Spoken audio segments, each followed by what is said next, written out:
All right, I am here with principal game designer Ben Haumiller. Ben, this has been a labor of love for you. 25-year employee of EA Sports, basically since college. You brought it back last year. How quickly were you making a list of, here's what we got to do next year?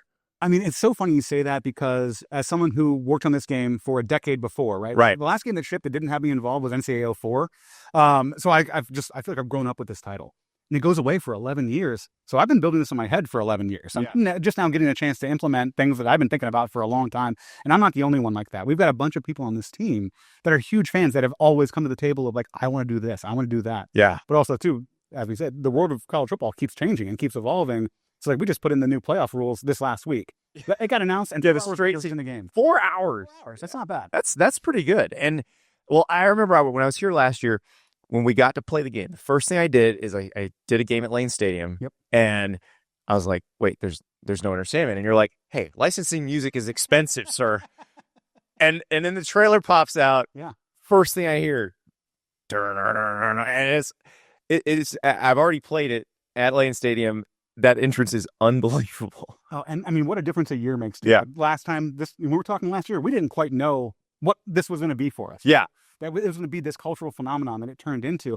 Us true believers thought it would. Oh, I knew because I texted you when you guys sent me the code. Yeah. I started playing it, and so my son starts playing it, and he was 14 at the time. Mm-hmm. Obviously, was too young to have played the original game. Right.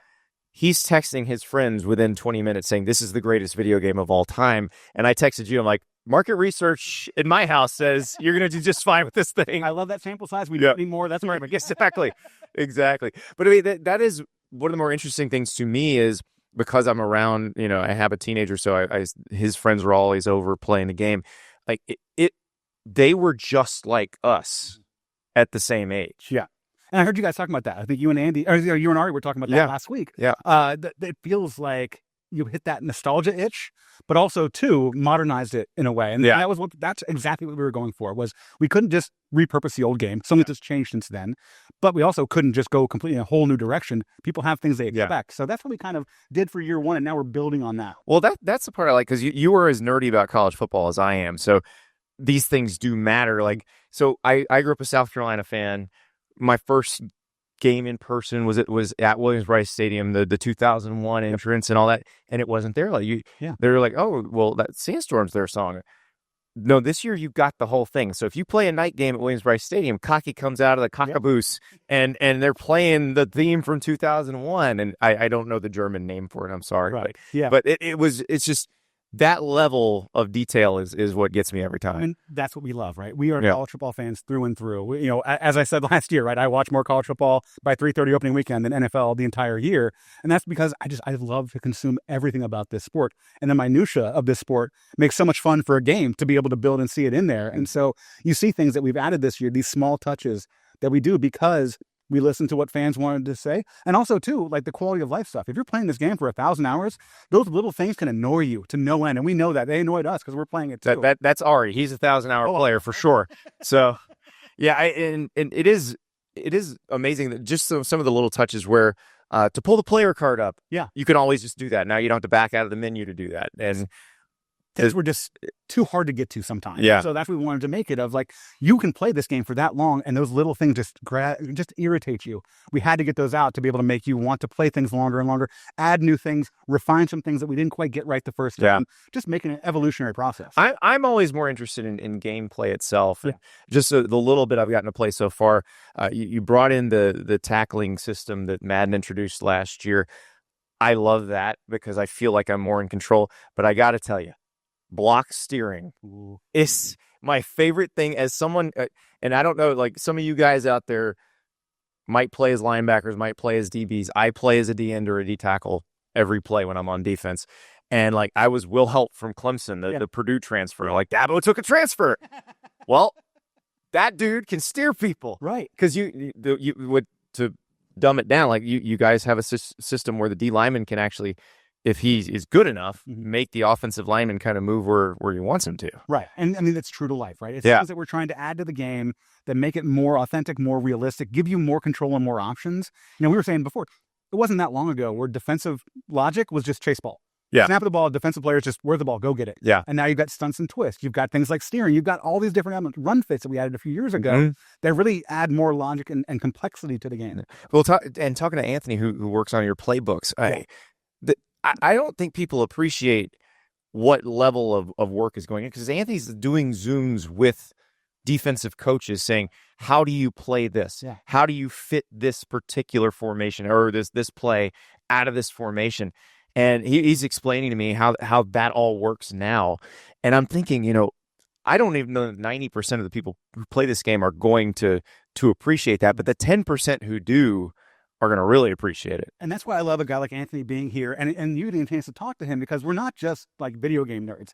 Yes, we are, but there's a lot of sports here. I was going to say that Venn diagram is a heavy overlap. It is a flat circle, yeah. But, you talk to Anthony and like, I'll see a play or I'll see a formation that I haven't seen before. And I'll hey, Anthony, what's this?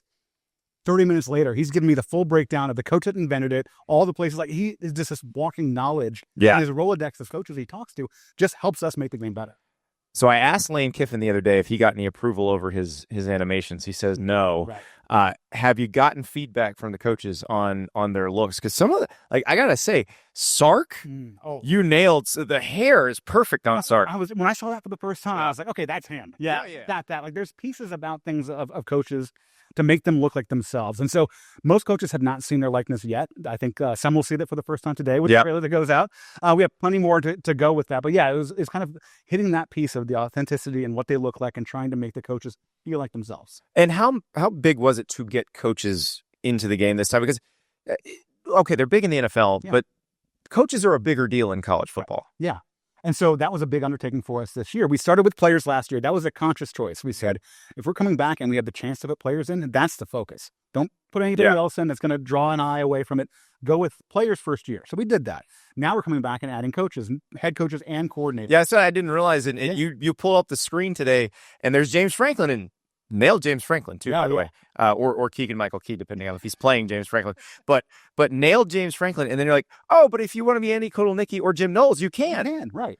And that's so great. And also, too, the addition of those guys, just to be able to play them if you want to, sure. You have to take over as a program and have them as your coordinators. That's great, too. But the real fun comes in when you see how they show up elsewhere. Yeah. So when you see and sim future years, or you see where coaches wound up, and we were showing like Jason Candle. Oh, you had to screw with Jason. Wait, when I saw Jason Candle, this was supposed to be, I think, 5 years in the future. And Jason Candle's the head coach at Iowa. I was like, well, he'll take that. Like, that's perfect. That's his dream.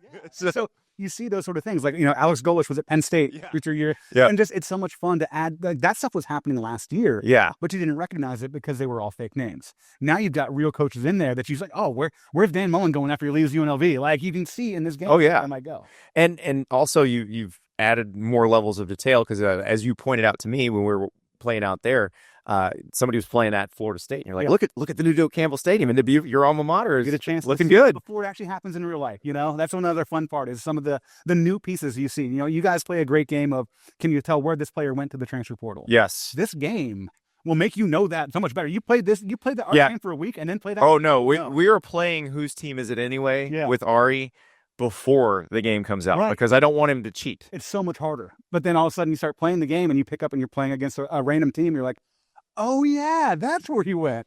Well, I know you are very busy. I have to go continue getting my butt kicked by Chris Fanini in this game. Yeah. But thank you so much, Ben. Oh, thank you. Always a pleasure. Awesome.